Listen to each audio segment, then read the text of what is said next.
Ya, untuk mendukung channel ini dan info tentang perporangan, jangan lupa klik tombol subscribe-nya di pojok kanan bawah kawan. Terima kasih, matur suwun.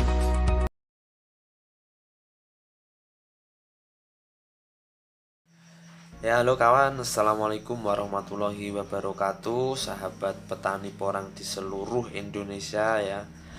Pada kesempatan kali ini saya sedikit membahas tentang persiapan tanam porang di tahun 2021. Jadi memang harus dipersiapkan dari sekarang ya, baik dari bibit atau lahan dan lain-lain ya. Harus diperhitungkan mulai dari sekarang ya, khususnya untuk bibit ya.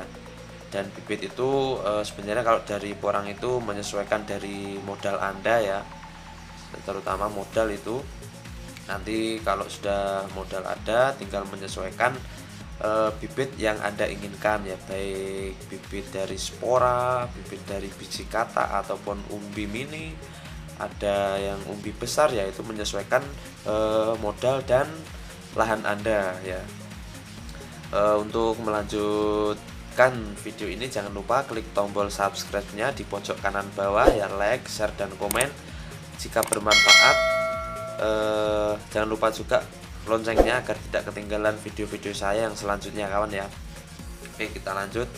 Jadi memang sangat mendasar sekali untuk berbudidaya porang ya, khususnya untuk kualitas bibit ini sangat mempengaruhi keberhasilan dari petani porang ya, karena jikalau bibit porang ini kualitasnya bagus, itu pun jika cuma dibuang saja sudah tumbuh dengan bagus kawan ya. Ibaratnya seperti itu. Tapi kalau bibit Anda kualitasnya kurang bagus, itu ditanam dirawat dengan apapun tetap kurang maksimal. Jadi pondasi awal untuk bertani ini adalah kualitas bibit kawan ya. Jika bibitnya bagus, apalagi dirawat dengan bagus, pasti hasilnya akan memuaskan seperti itu ya.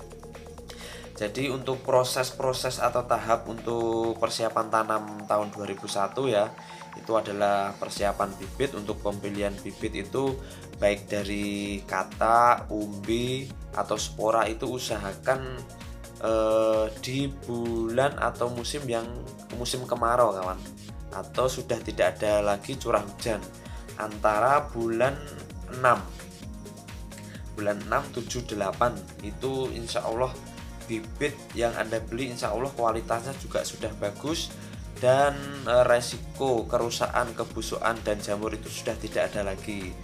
Yang terpenting adalah bibit itu sudah benar-benar tua atau benar sudah dorman, baik dari katak yang sudah dorman, umbi yang sudah dorman, yaitu memang sangat mendasar sekali ya, harus itu wajib, karena kualitas bibit adalah mempengaruhi seberapa maksimalnya panenan Anda. Jadi seperti itu. Kalau Anda sudah membelinya di bulan 6, katakan pembelian bibitnya di bulan 6, lalu disimpan kawan, disimpan di rumah,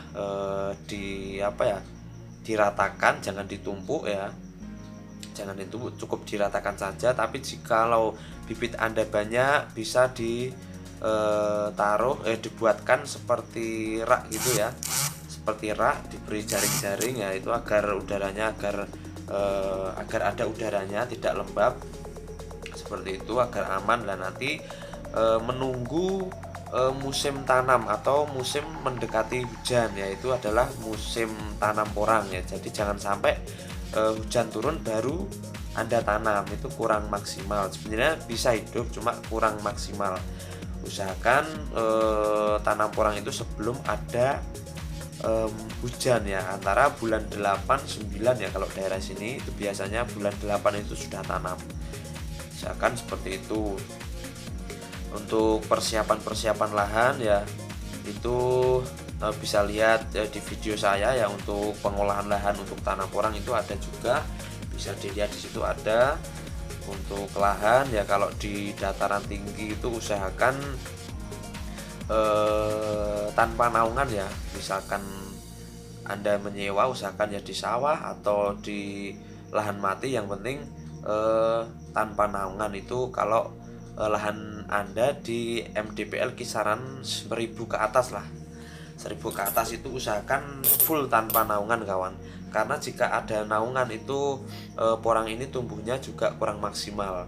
Dalam arti kurang maksimal adalah untuk pembesaran umbinya menurut saya itu kurang maksimal. Sebenarnya hidup subur, cuma kurang maksimal di waktu pembesarannya kawan.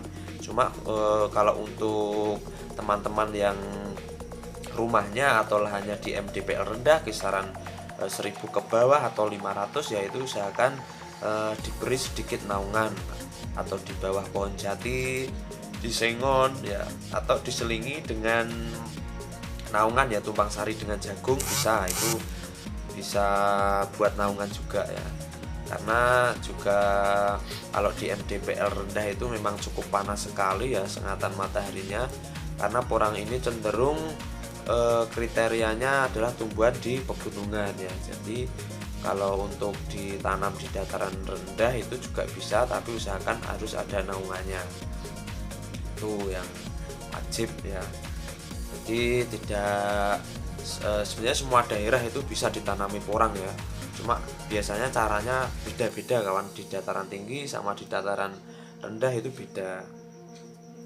Seperti itu. Kalau bibitnya Anda dari umbi juga lebih teliti lagi, saya sarankan lebih teliti lagi, karena bibit porang ini harganya mahal ya kawan. Jadi sayang sekali jika Anda membeli bibit baik kata ataupun umbi itu bibit yang masih muda, karena bibit yang masih muda ini tidak bisa ditanam kawan. Misalkan Anda tanam pasti nanti ada resiko kebusukan besar sekali. Karena ini yang saya katakan ini adalah yang pernah saya lalui di musim tahun kemarin kawan ya.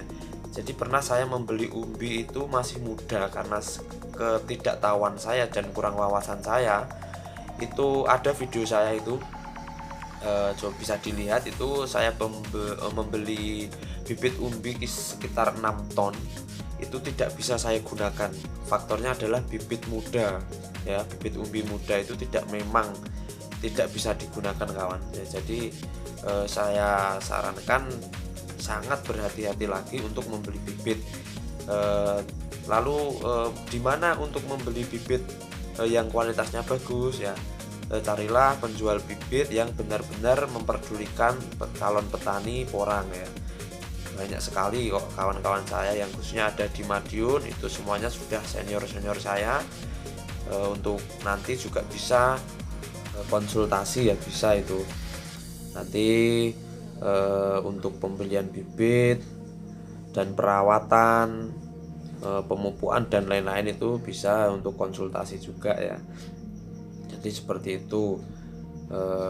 Lalu setelah itu adalah yang perlu diperhatikan juga ya, perlu Anda ketahui itu adalah mengetahui sejarah ya, sejarah porang ya, itu juga perlu Anda ketahui juga kawan ya. Jadi tidak cuma ikut-ikutan, katanya ini tanam porang hasilnya ratusan juta bahkan sampai miliaran ya, itu jangan sampai cuma ikut-ikutan.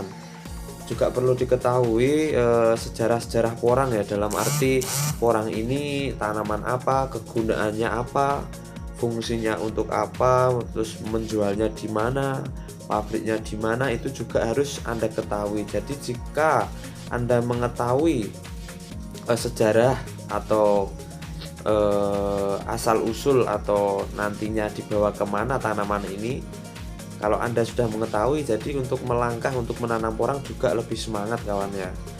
Jikalau nanti ada orang yang bertanya juga bisa menjawab, mengasih tahu ya. Nanti juga siapa tahu teman-teman juga mau menanamnya ya. Mungkin seperti itu kurang lebihnya ya kawan ya. Mungkin cukup sekian dulu dari saya ya kawan. Sedikit lebihnya saya mohon maaf yang sebesar-besarnya apabila ada salah kata ya. Video ini tidak bermaksud menggurui atau saya merasa pintar, tidak, hanya berbagi pengalaman saja kawan ya.